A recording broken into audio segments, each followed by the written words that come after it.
Mateo es el único evangelio que utiliza la palabra iglesia. No aparece en Marcos, no aparece en Lucas, no aparece en Juan. El único evangelio que utiliza la palabra iglesia es Mateo.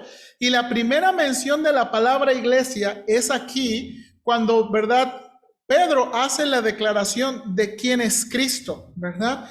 Y hermanos, esta declaración es muy significativa, especialmente y eso es lo que quiero introducir, para pensar, hermanos, para pensar en el ministerio de Cristo. Entonces, denme un minutito, se perdió otra vez la transmisión.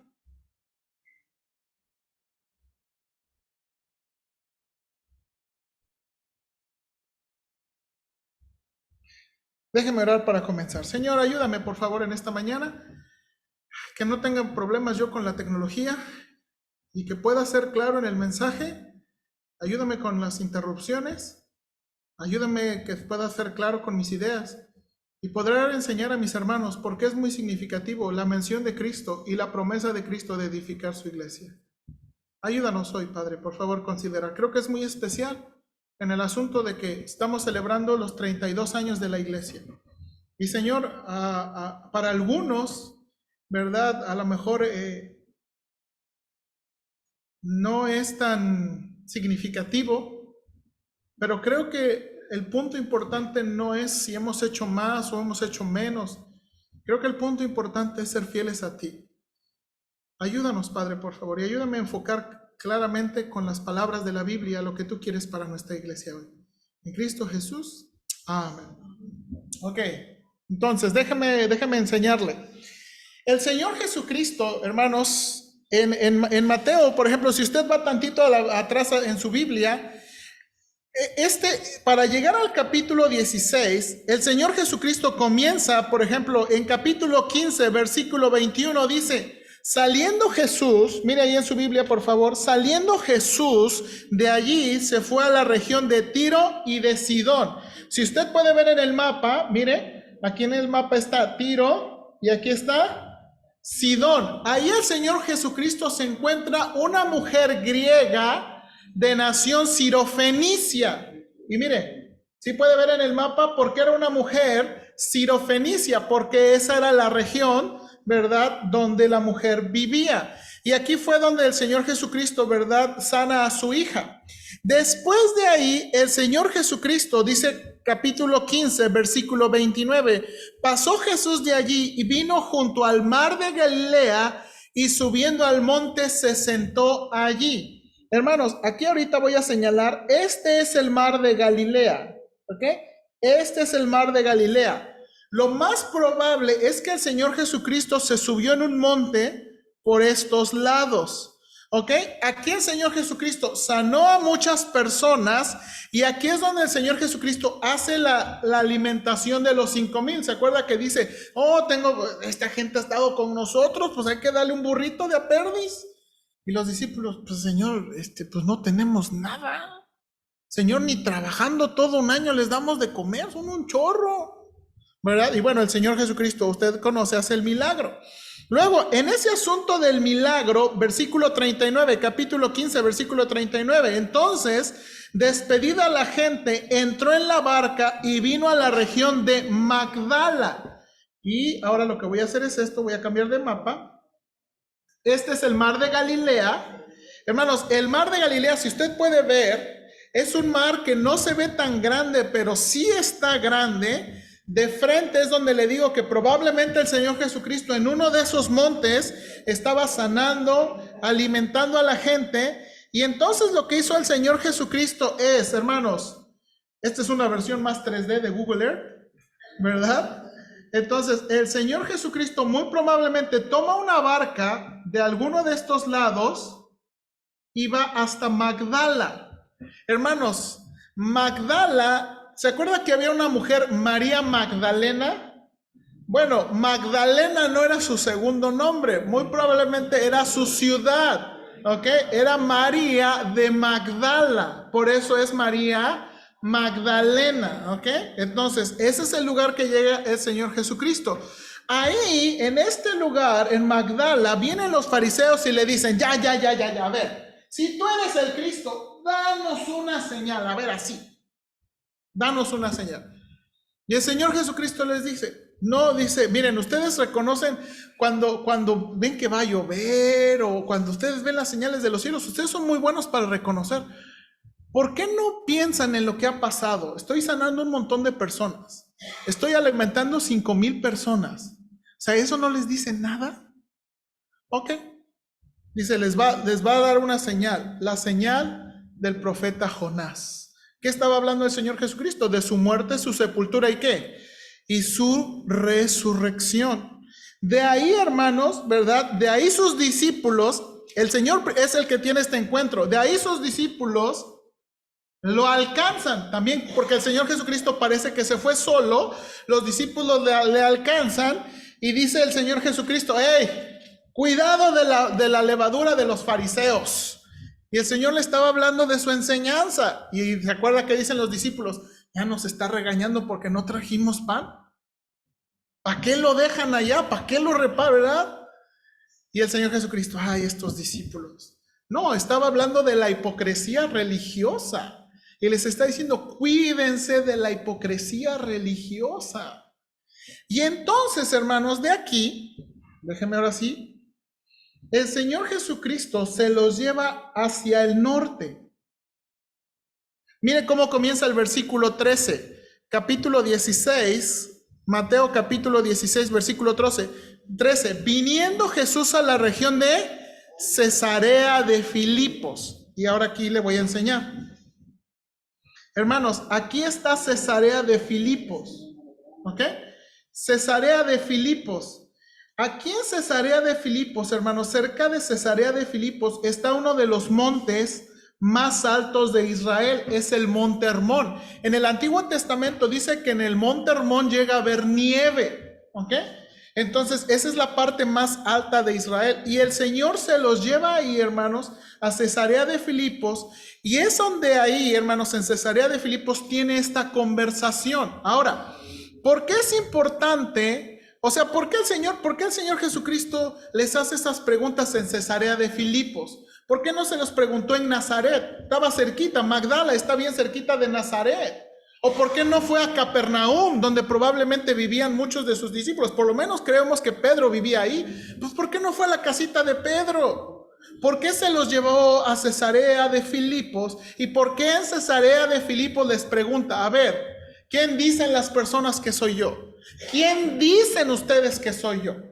Y hermanos, quiero enseñarle un video que creo que responde esto en alguna manera.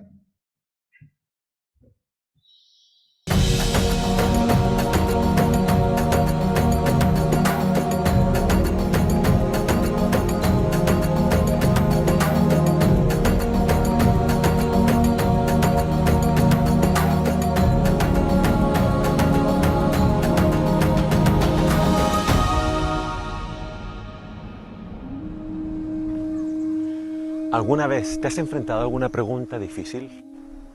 Es interesante que en este lugar Jesús enfrentó a sus discípulos con una pregunta muy difícil. Venían saliendo de Galilea y habían pasado algunos eventos complejos. La gente quiso hacer a Jesús rey después del milagro de la multiplicación de los panes y los peces, pero Jesús se apartó de ellos. Y Jesús tomó a sus discípulos y los trajo a este lugar, Cesarea de Filipo. Esto está acá en el norte de Israel, un punto apartado de Galilea. Pero este lugar era un centro idolátrico, pagano, netamente. Este era un lugar donde vivieron los griegos. Y ellos construyeron acá un templo al dios Pan.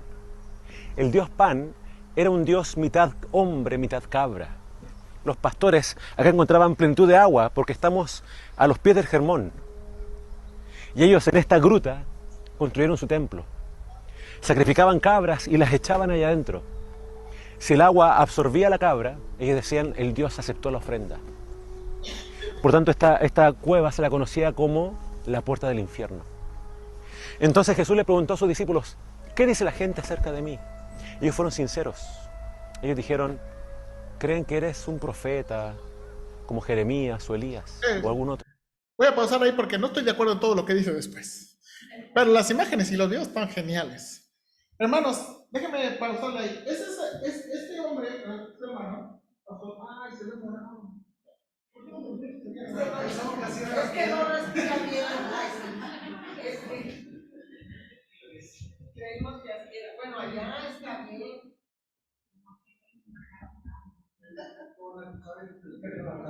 Es que le falta oxígeno.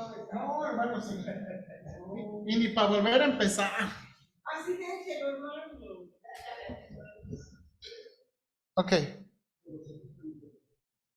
Ok. ¿Ya? ¿Se ve? ¿Sigue viendo morado? Ay, hermanos. Lo siento. Este lugar que está ahí era realmente conocido como las puertas del Hades, ¿verdad? Esto es ya cerquita del Monte Hermón. Entonces, Cesarea de Filipos está bajito y conforme usted está avanzando, pues llega a este lugar. Y este lugar, bueno, ahí había, no nada más adoraban los griegos, también luego los romanos hicieron un templo. Por eso se convirtió en Cesarea de Filipos, porque primero se le cambió el nombre a Cesarea por honor a César y luego Filipos por el rey griego. Entonces, hermanos, esto es lo que era conocido como las puertas del Hades. Esto es muy significativo porque cuando el Señor Jesucristo los lleva a ese lugar no es judío. Ese lugar es puramente gentil, ¿ok? Ahí estaban los gentiles, era un lugar muy idolátrico. Y entonces, eso hace muy significativo, hermanos, que el Señor Jesús es en ese lugar y con todo ese trasfondo que les pregunta a los discípulos. Y aquí es, hermanos, donde la primera pregunta: ¿quién dicen los hombres que es el Hijo del Hombre?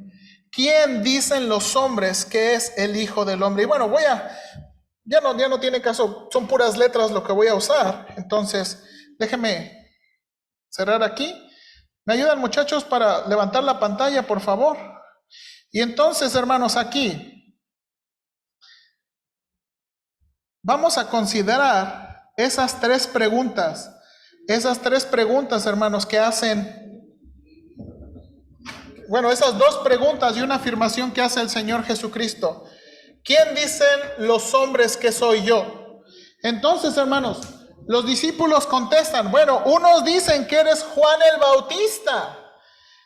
¿Por qué contestaron que era Juan el Bautista? Si usted se acuerda, o si usted puede, no vaya, en el capítulo 14 de Mateo dice esto: en aquel tiempo Herodes el tetrarca oyó la fama de Jesús y dijo a sus criados: este es Juan el Bautista, que ha resucitado de los muertos y por eso actúan en él estos poderes.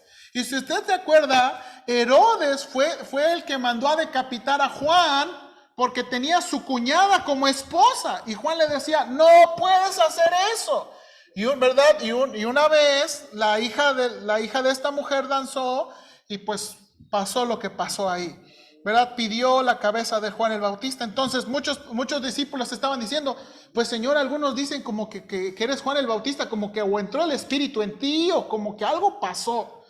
Otros dicen: eres Elías. Algunos dicen que eres Elías. ¿Por qué? Porque en el Antiguo Testamento decía: he aquí yo envío el profeta Elías antes que venga el día de Jehová grande y terrible. Él hará volver el corazón de los padres hacia los hijos y el corazón de los hijos hacia los padres.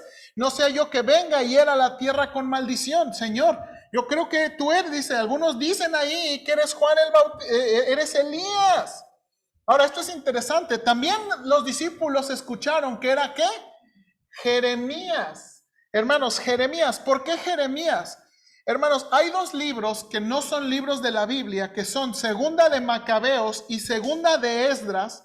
En estos dos libros que se originaron en esos 400 años de silencio, estos dos libros predecían que iba a venir Jeremías. Déjeme leerle lo que dice Segunda de Macabeos.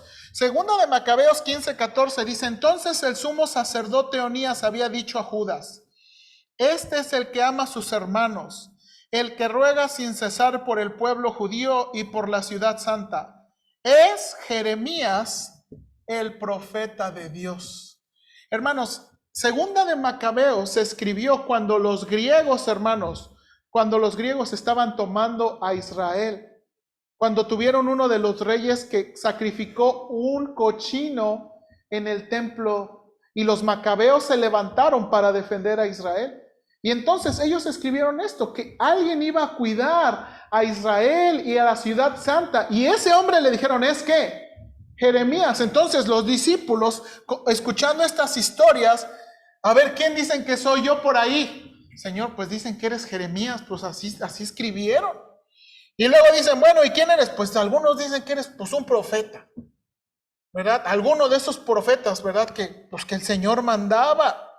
Ahora, esto es muy interesante, hermanos. ¿Por qué? Porque, hermanos, esta misma pregunta es la misma pregunta que resuena hoy en nuestros días. Hermanos, en nuestros días mucha gente habla de Jesús. A lo mejor si usted nació en una iglesia, en un hogar donde trasfondo católico, usted desde chiquito escuchó ¿de quién? De Jesús. Vemos a Jesús en los crucifijos, vemos a Jesús en las iglesias. Hermanos, aquí en México, yo me acuerdo, en Semana Santa, todas las semanas son películas ¿de qué? De Jesús. Hermanos, mucha gente habla de Jesús, pero ¿quién realmente es Jesús? El antiguo presidente de la Universidad de Bob Jones, hermanos, fue a la India para predicar a un grupo de pastores.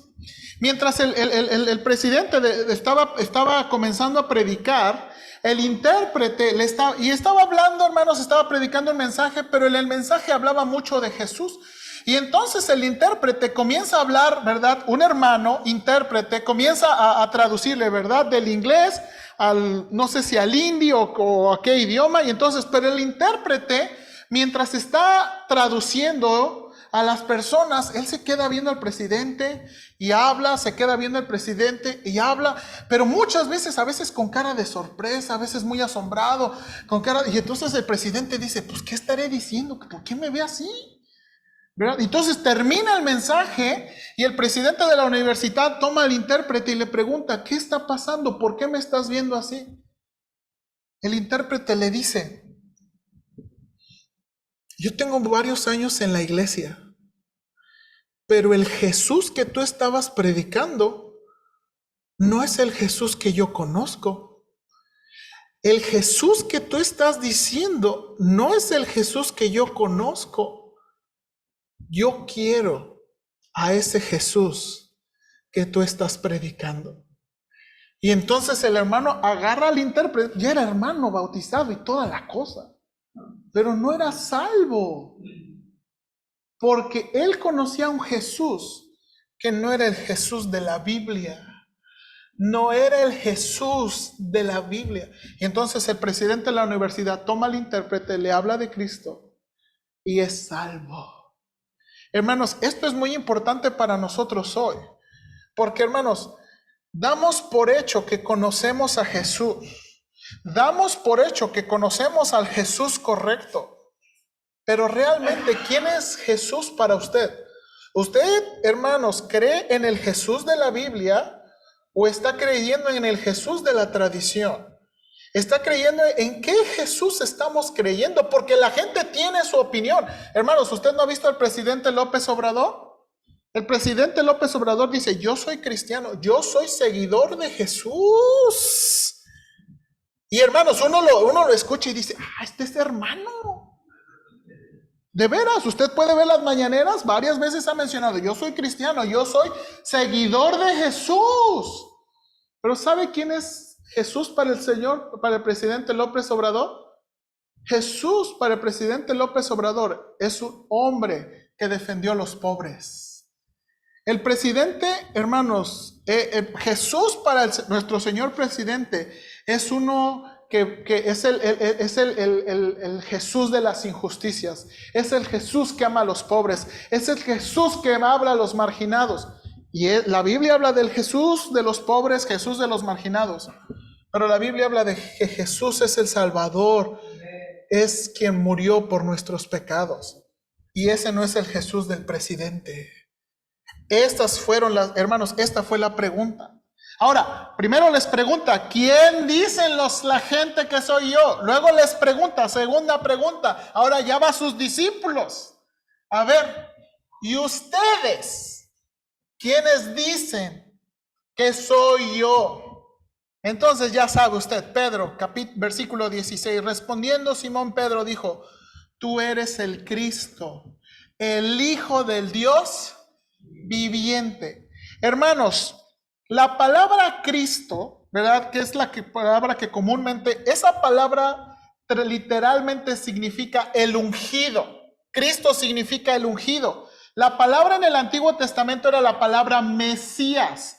Mesías es en el hebreo, Cristo es en el griego, pero las dos palabras significan lo mismo, el ungido. Hermanos, cuando Pedro dice que Cristo es el ungido, él no está esperando, hermanos, exactamente al Cristo que usted y yo conocemos. Hermanos, para los judíos, Cristo iba a ser el descendiente de David, el rey que los iba a rescatar y liberar de la opresión. Hermanos, es más, antes que viniera el Señor Jesucristo, ¿verdad? Hijo de María y José de Nazaret, ya habían venido otros Cristos. Ya habían venido otros que les daban el término de Mesías, liberadores, pero murieron. Entonces, cuando los judíos hablaban de un Cristo, hermanos, no era el Cristo que usted y yo ya pensamos y que promovemos en la iglesia. Ellos estaban buscando un presidente. Ellos estaban buscando uno de la oposición. Ellos estaban buscando un líder político. Ahora, ¿cómo sabemos eso? Porque cuando, hermanos, cuando el Señor Jesucristo dice este pasaje, ya que Pedro dice esas palabras, Jesús les dice, desde ese momento el Señor Jesús les dijo que necesitaba ir a Jerusalén y morir. Y miren lo que hace Pedro. Ahí adelantito, hermanos, dice Pedro, versículo 22. Entonces Pedro, tomando a la parte, comenzó a reconvenirle diciendo, ten misericordia de ti, en ninguna manera esto te acontezca. Déjame leerse los mismos versículos en otra versión de la Biblia. Entonces Pedro lo llevó aparte y comenzó a reprenderlo por decir semejantes cosas. Dios nos libre, Señor, dijo, eso jamás te sucederá a ti. Jesús se dirigió a Pedro y le dijo, aléjate de mí, Satanás. Representas una trampa peligrosa para mí. Ves las cosas solamente desde el punto de vista humana, no desde el punto de vista de Dios. Hermanos, cuando Pedro está diciendo el Cristo, él no está teniendo la mente del Cristo que nosotros. Muy probablemente él que sería un libertador, alguien que pudiera liberarlos de la opresión. Pero ese no era el Cristo que venía. Cristo no vino a hacer una revolución. Él podía, pero él no vino a hacer una revolución.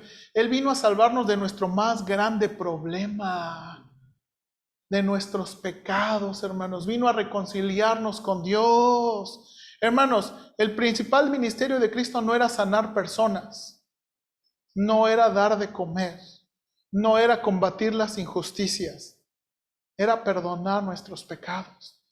Pedro añade una frase que no aparece en los otros evangelios. Eres el Hijo del Dios viviente. Hermanos, los discípulos escucharon cuando Juan bautizó a Pedro, ¿se acuerda? La voz del cielo diciendo, este es mi hijo, ¿qué? Amado, en quien tengo complacencia. Hermanos, ¿se acuerdan los discípulos en la tempestad que pensaron que se iba? El Señor Jesucristo se levanta, reprende a los vientos y los vientos se calman así. Y los discípulos dicen, este es el Hijo de Dios. Cuando Pedro está diciendo, tú eres el Cristo, el Hijo del Dios viviente, está reconociendo que Él es el ungido que viene de Dios. Este es el ungido que realmente es de naturaleza de Dios. El Señor le contesta con estas palabras, bienaventurado, versículo 17, eres Simón, hijo de Jonás, porque no te le reveló carne ni sangre, sino mi Padre que está en los cielos. Hermanos, esta bienaventuranza es muy especial. Creo que es muy importante, hermanos, para nosotros como iglesia entender esta bienaventuranza. El Señor le dijo, bienaventurado eres Pedro. ¿Por qué? Porque no te le reveló carne y sangre, sino que mi Padre que está en los cielos. La palabra revelar, hermanos, es la palabra de poder enseñar algo que nosotros no podemos descubrir por nosotros mismos. Básicamente lo que le está diciendo el Señor Jesús a Pedro es que bueno que mi Padre abrió tus ojos para que tú pudieras saber quién soy yo. Hermanos, a veces se nos olvida que la salvación es una obra sobrenatural y es una obra de Dios. Hermanos, a veces se nos olvida y a veces pensamos que necesitamos nada más empujar más a las personas al Señor Jesucristo, que tenemos que regañar más a las personas del Señor Jesucristo. Y hermanos, en las iglesias cristianas a veces somos muy superficiales cuando hablamos de Cristo. Yo he conocido personas que hacen esto cuando comparten de Cristo. ¿A usted quiere ir al infierno? No, hay un infierno de fuego y azufre. ¿Y usted quiere ir? No, claro que no quiere ir. Y mire, solamente Cristo puede salvarlo. ¿Usted quiere que Cristo lo salve? Pues sí, quiero que Cristo. A ver, ponga su mano en la Biblia y haga esta oración. Sí, Señor, gracias por perdonar nuestros pecados. Hermano, y llevo 1, y así sigo. Y llevo 2, y sí sigo. Y llevo 3, y sigo. Y llevo 4. Y muchas veces pensamos que la salvación es una obra humana donde nada más necesitamos tener más convencimiento, o necesitamos más valor, o necesitamos ser más tercos, ¿verdad? A lo mejor la señora nos está diciendo, fíjese que ahorita no puedo atenderlo. No, espéreme, señora, mire, ahorita es que le tengo que dar de comer a mi esposo. Espérese, que su esposo aguante. Y a veces pensamos que necesitamos más persuasión, pero se nos olvida que la obra de la salvación también es una obra sobrenatural. Y esta es la cosa. El Señor está lanzando esa bienaventuranza con Pedro para decirle, qué bueno que el Señor tocó tu corazón. Qué bueno que el Señor tocó tu corazón. Hermanos, la salvación es una obra sobrenatural. Jonathan Edwards predicó un mensaje, hermanos, que se llama Una luz divina y sobrenatural. Una luz divina sobrenatural. Este predicador de los Estados Unidos, hermanos, a él le tocó el tiempo del avivamiento. A él le tocó, hermanos, cuando gente se convertía. Y Jonathan Edwards dijo, a mí no me engañan. El llorar no es convertirse. Venir a la iglesia no es convertirse. Convertirse es que usted no nada más sepa quién es Cristo, sino que su corazón, sus sentimientos y su voluntad sean tocadas por Dios. Realmente sean tocadas por Dios. Y él predicó este tremendo mensaje. Hermanos, y eso nos ayuda de nuevo a pensar este detalle importante. Hermanos, la salvación no nada más consiste en saberlo aquí en la mente. Hermanos, mi hija conoce el Evangelio. Mi hija puede recitar el Evangelio. Si usted le dice, oye, Caris, ¿cómo uno puede ser salvo? ¿Cómo puedes tener los pecados perdonados? Mi hija se lo puede decir rápido. No, Jesús, y aquí. Hasta el Gordi está aprendiendo, hermanos. ¿Por qué? Porque nos movemos en este ambiente. Pero que lo tengan aquí no significa que algo ha pasado en su corazón. Ahora, hermanos, si eso pasa con los niños, también pasa con los adultos. A veces es muy familiar para nosotros venir a la iglesia, es muy común. Hermanos, si nacimos en hogares cristianos, es muy común, pero no significa. Hermanos, la mejor figura para entender que hemos sido iluminados es la figura de que antes éramos ciegos y ahora vemos. Hermanos, cuando yo fui salvo a los 15 años, mis padres eran cristianos, no éramos muy fieles a la iglesia y tuvimos muchos tropiezos en la vida cristiana. Pero cuando, hermanos, me hablaron de Cristo, yo sentí que se me quitó una venda. Hermanos, pude entender la Biblia, pude sentir algo acerca de Cristo. Hermanos, hay personas aquí en la iglesia que a veces se les habla de Cristo y es como hablarles de cualquier otra persona. Pero cuando el Espíritu Santo toca nuestros corazones, Cristo ya es diferente. Decía uno de los comentaristas, el cristianismo no se trata nada más acerca de Jesús, de saber información acerca de Jesús. Significa de conocer verdaderamente a Jesús, conocerlo personalmente. Hermanos, tener emociones e inclinaciones a Jesús. Eso es. Hermanos, y yo en verdad, usted sabe, ¿verdad? Que yo le he retado que todos en la iglesia, por favor, se aseguren de conocer a Jesús. Hermanos, nuestra vida, hermanos, no va a pasar nada en nuestra vida si no conocemos a Cristo personalmente. Y yo le invito a evaluarse si usted conoce a Cristo personalmente. Estamos aprendiendo el libro de Romanos y estamos aprendiendo que uno de los beneficios de haber conocido a Cristo personalmente es tener paz. ¿Usted disfruta paz en su corazón? ¿Usted disfruta de paz en su corazón? ¿O está pensando, ay no, pues yo creo que a lo mejor hoy no voy al cielo, ayer sí, pero ahorita no voy, como que me he portado muy mal? ¿O usted siente la mirada acusadora de Dios, la mirada justa de Dios? Porque uno de los beneficios de la salvación es tener paz. Hermanos, uno de los beneficios de la salvación es, ¿se acuerda? Tener entrada a la gracia de Dios, que podemos cambiar, que podemos ser diferentes. Hermanos, que podemos tener respiro de nuestros pecados. Es lo que estamos aprendiendo en Romanos 6. Hermanos, gracias a Dios podemos tener respiro de nuestros pecados, de nuestras tentaciones. No estamos ahogados en ellas. ¿Tiene usted respiro?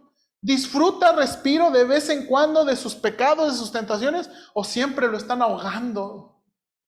Hermanos, dice uno de los beneficios de la salvación, ¿se acuerda? Vemos las pruebas y las tribulaciones de diferente manera. Hermanos, las tribulaciones nos dan esperanza. O pensamos que son, ay, ¿a qué me convertí al cristianismo? Pura cosa fea nos está pasando. A lo mejor no hemos tenido un encuentro con Cristo. Ahora, hermanos, quiero decirle esto como pastor. Muy cuidadosamente quiero decirle esto como pastor. En Juan, acompáñeme a Juan 2:23.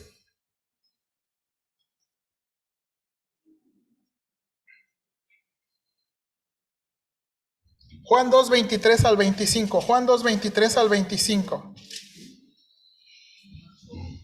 2:23 al 25. Mire lo que dice aquí. Estando en Jerusalén en la fiesta de la Pascua, estando en Jerusalén, Juan 2:23 al 25, estando en Jerusalén en la fiesta de la Pascua, muchos creyeron en su nombre, viendo las señales que hacía. Ahora, note aquí, hermanos, mire cuidadosamente ese versículo. Muchos creyeron porque vieron las señales que él hacía. Pero mire versículo 24, pero Jesús mismo no se fiaba de ellos porque conocía a todos y no tenía necesidad de que nadie le diese testimonio del hombre, pues él sabía lo que había en él, hombre. Déjeme leérselo en otras dos traducciones que traducen mejor la idea. Dice, debido a las señales milagrosas que Jesús hizo en Jerusalén durante la celebración de la Pascua, muchos comenzaron a confiar en él. Pero Jesús no confiaba en ellos porque conocía la naturaleza humana. Otra traducción dice, mientras Jesús estaba en la ciudad de Jerusalén durante la fiesta de la Pascua, muchos creyeron en él porque vieron los milagros que hacía, pero Jesús no confiaba en ellos. Hermanos, decir que creemos en Cristo no garantiza nada. Usted puede decirlo. Y hermanos, yo le animo, usted no me tiene que convencer a mí y no tiene que convencer a la iglesia. Usted tiene que estar convencido que usted cree en Cristo. Porque para Cristo, mire estas palabras de Cristo. Dice que muchos creyeron, pero él no les creía. Muchos dicen que son cristianos. Muchos dicen, ay Señor, yo ya te acepté, yo ya hice una oración con tal hermano, hice una oración con el pastor, ¿cómo no voy a ser salvo? Si el pastor ya nada más le falta tantito para estar cerca de Dios, ¿cómo no va a ser uno salvo? Y luego, no, es que hice una oración con los del IPE, yo creo que lo voy a tener que volver a hacer. Y a veces pensamos que hermanos, una oración no salva a nadie. Decir que creemos en Cristo no es suficiente. El Señor Jesucristo aquí, muchas personas decían, yo creo en ti, y el Señor dijo, no te creo.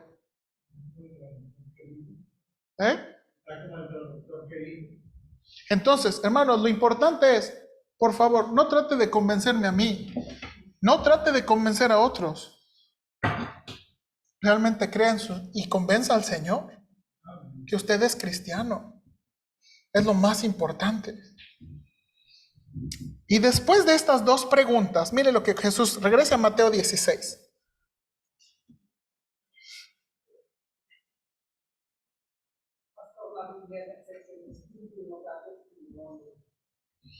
Esa es otra tremenda. Ahora, y ahorita va a ver, por qué estoy haciendo tanto énfasis en esto? Ya le dijo, bienaventurado eres Pedro. Ahora, versículo 18. Yo te digo que tú eres Pedro, y sobre esta roca edificaré mi iglesia, y las puertas del Hades no prevalecerán contra ella. Y a ti te dará las llaves del reino de los cielos, y todo lo que atares en la tierra será atado en los cielos, y todo lo que desatares en la tierra será desatado en los cielos. Okay, déjame explicarle las preguntas. Ya estoy terminando. ¿Quién es la roca? Dice, tú eres Pedro. Ahora acuérdese, ese no es su primer nombre. Él se llama Simón. Su nombre de nacimiento es Simón. En el Evangelio de Juan dice que le puso nombre hebreo, de un nombre arameo. Su nombre arameo era Cefas. La palabra Cefas era piedra, una piedrita. Cuando traducieron del arameo al griego es Petros. Y Petros, la palabra Petros habla de una piedrita. Y le dice, yo te digo que tú eres Petros, y sobre esta Petra edificaré mi iglesia. El Señor está haciendo un juego de palabras. Está hablando, yo te digo que tú tienes el sobrenombre de piedrita chiquita, pero sobre esta roca edificaré mi iglesia. ¿Quién es la Petra? Bueno, los católicos defienden que la Petra es Pedro. El problema, hermanos, es que nunca la palabra Petra se usa para personas. La palabra Petra se utiliza para ciudades, la palabra Petra se utiliza para construcciones, la palabra Petra se utiliza para muchas cosas, pero nunca para personas. El segundo es que, bueno, si damos por hecho que es Pedro y no Cristo, ¿cómo es posible que la iglesia se pueda mantener siendo que Pedro fue el primero en negar a Cristo públicamente? Eso nos causa un conflicto.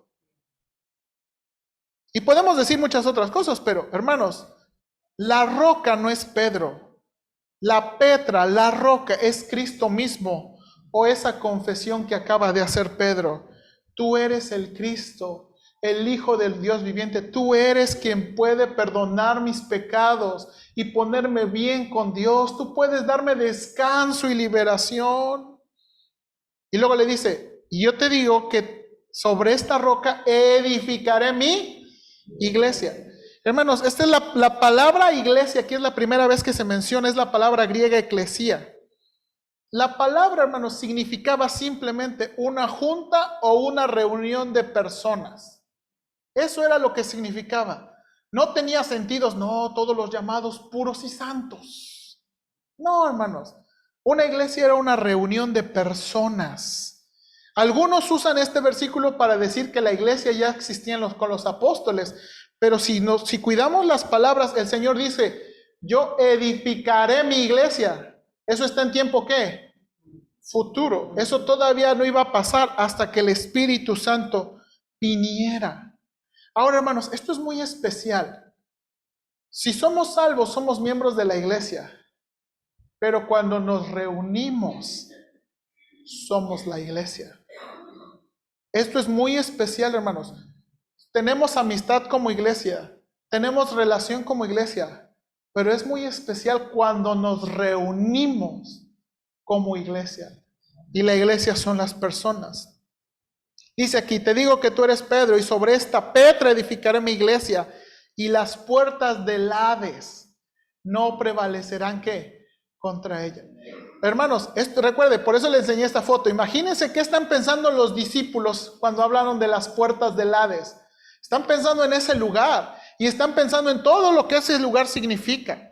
Hermanos, yo creo que ellos estaban pensando en la muerte. Hermanos, yo creo que a lo mejor hasta estaban pensando en los demonios. O sea, yo creo que aún estaban pensando en las cosas sobrenaturales. Y les dice que las puertas del Hades no van a ganarle a la iglesia.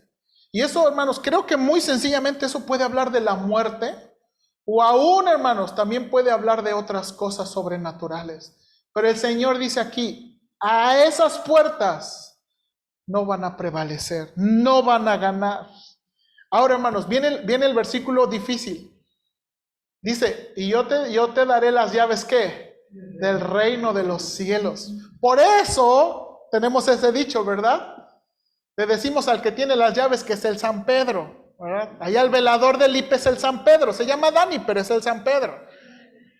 ¿Qué significan las llaves del reino? ¿Qué significan las llaves del reino? Bueno, hermanos, probablemente las llaves del reino tienen la idea de abrir algo.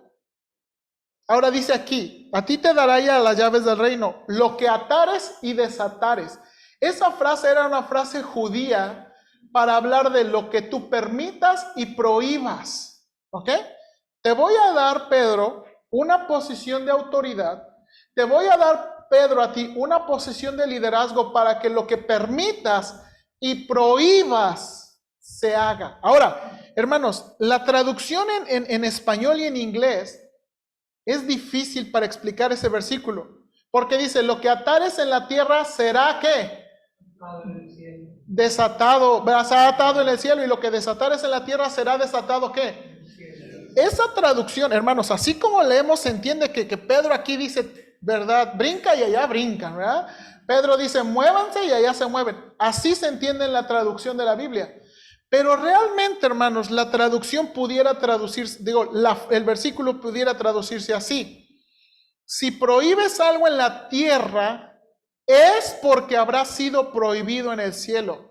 Si permitieres algo en la tierra, es porque habrá sido permitido en el cielo. Hermanos, esa traducción justifica la idea de que si Pedro llega a hacer algo, es porque primero se decidió ahí arriba.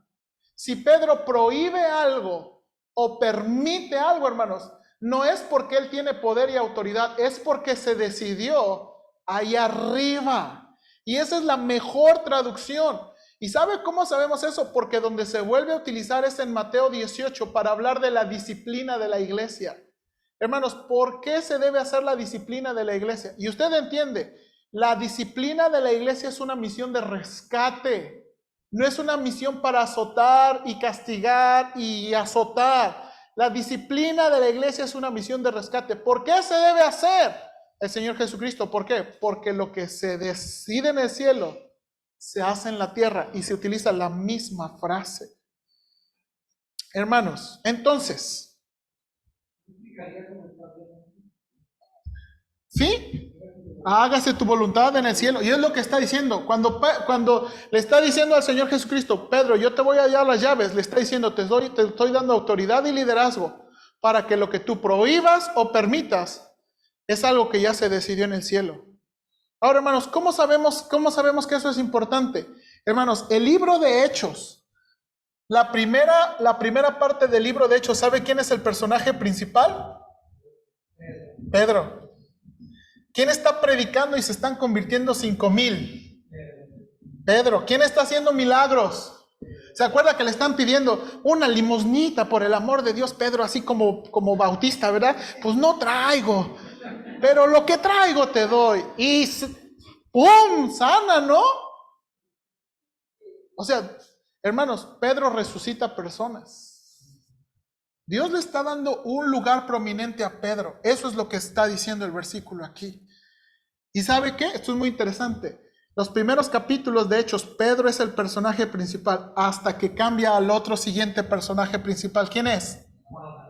Pablo. ¿Y sabe qué? Es muy interesante. Casi los mismos milagros que hace Pedro son casi los mismos milagros que hace Pablo.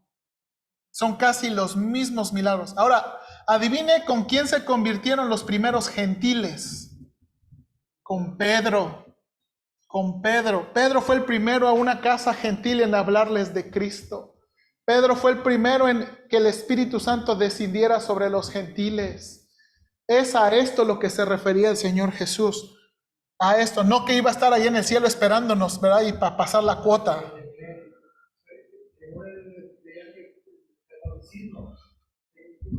Se basa en ese versículo para decir que es como abrió.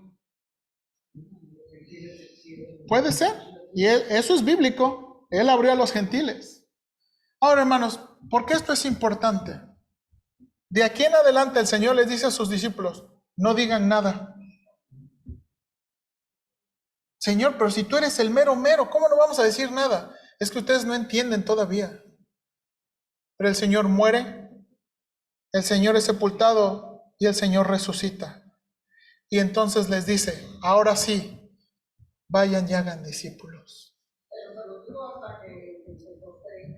No, hasta después, exactamente. Hermanos, no, este versículo, esta porción es muy importante, porque es el Señor Jesucristo que está diciendo, yo edificaré mi iglesia. Hermanos, la iglesia está en completo control de Cristo. Hermanos, lo más importante de la iglesia, note aquí, es lo que está diciendo. ¿Quién dice la gente que es? ¿Quién dicen ustedes que soy yo? Lo más importante de la iglesia es que conozcamos a Cristo personalmente y verdaderamente y seamos parte de la iglesia porque Él edifica su iglesia. Hermanos, Él edifica su iglesia, Él ayuda a su iglesia. Hermanos, Él tiene control de su iglesia. Y hermanos, yo no quiero que se nos olvide, ni a mí ni a ustedes como pastor, que lo que pasa en los siguientes años debemos confiar en Cristo y debemos obedecer a Cristo. Hermanos, lo que se haga en esta iglesia se debe hacer por Cristo. Él es la persona principal. Él es la persona principal. Si vamos a adorar y vamos a servir, vamos a servir a Cristo. Y en eso quiero poner mi esperanza. Ayer platicaba con Claudia. Hermanos, la realidad es que dijo el Señor Jesucristo, en esto conocerán que son mis discípulos, en que se amen unos a otros. A veces como iglesia fallamos. Y a veces como iglesia nos decepcionamos entre nosotros. Y a veces como iglesia decepcionamos al mundo, porque se supone que los que dicen que van a la iglesia, ¿verdad? Llegan a su casa y se pelean, ¿verdad? Los que dicen que creen en Cristo, ¿verdad? Andan ahí agarrados del chongo, los que dicen en Cristo, ¿verdad? Son los que andan haciendo cosas. Hermanos, aquí el punto importante es, no le tenemos que demostrar nada a las personas, es al Señor, obedecer al Señor. Y ser la iglesia del Señor. Hermanos, por favor, que su lealtad no esté conmigo. Que su lealtad no esté con un grupito de personas. Que su lealtad esté con el Señor y su confianza esté con el Señor. Hermanos, a veces tengo miedo de que la gente se aproveche de nosotros. Estamos en el asunto de la R, en el asunto de la propiedad, y luego yo tengo miedo que la gente se aproveche de nosotros como un grupo de cristianos, porque saben que no les vamos a contestar. A veces dan ganas de meterles unas cachetadas, la verdad. Pero la gente aprovecha. Pero ¿sabe qué? ¿Sabe qué es mi confianza? Que Cristo edifica su iglesia. Cristo edifica su iglesia. Hermanos, y Él va a proteger su iglesia. Y hermanos, de veras, yo quiero en eso tener confianza. Hermanos, yo no me quiero morir de estrés. Como pastor, yo no quiero andar así. Yo sé que como pastor uno tiene paga su precio. Pero yo no quiero morirme, hermanos, pensando que es mi iglesia. Es la iglesia de Cristo. Y yo sirvo a su iglesia. Hermanos, y no depende del tamaño ni del dinero. Hermanos, eso no importa. No importa el tamaño, no importa el dinero. Si servimos a la iglesia de Cristo. Vamos a orar, por favor. Señor, ayúdanos, por favor. Gracias te doy. Gracias te doy. Porque somos la iglesia de Cristo. Y tú, Señor, nos vas a cuidar y tú nos vas a proteger. Señor, yo en eso tengo mi confianza. Señor, yo no sé por qué. Y a veces yo no entiendo, y el pastor Tavo también me decía, yo no sé por qué. Tú hiciste esto, el pastor Tavo nunca planeó moverse de aquí, pero tú lo llamaste a otra iglesia, por alguna razón. Y yo creo que el pastor Tavo, la hermana Paola y los muchachos están en la iglesia Bautista Oreb por alguna razón, porque tú edificas tu iglesia. Y por alguna razón tú también me tienes aquí con mi familia, para edificar esta iglesia. Y Señor, algo yo creo que tú quieres de nosotros. Señor, te pido que tú nos ayudes y que tengamos confianza en eso. Señor, yo les he dicho a mis hermanos, yo tengo esa pesadilla de vez en cuando, de que un día llegue a la iglesia y no haya nadie. Tengo esa pesadilla. Pero me anima mucho estas palabras del Señor Jesucristo, que la iglesia no depende de mí y no depende de nadie, depende de ti. Ayúdanos a ser fieles, Padre. Ayúdanos a ser una iglesia verdadera, que te ame de todo corazón, que ame a Dios y ame a las personas de todo corazón. Por favor, Señor, te lo pido, te lo suplico. En Cristo Jesús. Amén.